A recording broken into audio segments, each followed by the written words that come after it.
Number 5, Ashko. Sa loob ng 11 taon, sila dalawa ay shiny ship ng karamihan. Paano pa naman may chemistry na sila kahit nung bata pa sila? But, nagbago lahat simula ng PBB. Number 4, Aldab. Marami netizen ang nakakamiss, lalo na ang mga Aldab Nation.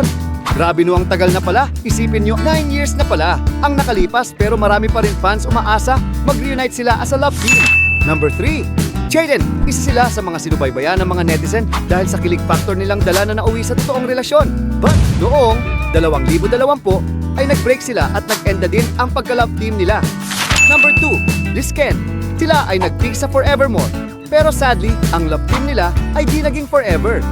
Sa 8 taon, binigyan nila tayo ng kilig, saya, pero sa huli ay sakit. Number 1, Katniel. Ang iconic Filipino at blockbuster love team natin. Kaso nga lang, nag-end ang relasyon nilang 10 taon noong 23. Marami pa rin netizen na sinasabi, they are still standing at the restaurant. Sino pa ba mga na-miss niyong love team? Comment mo sa baba. Nga pala, may napupusuan ka bang celebrity na gusto mong i-feature? I-comment mo sa baba at kung bitin ka pa, mag-follow ka na para updated ka palagi. Yun lang, maraming salamat sa suporta ka, Modern.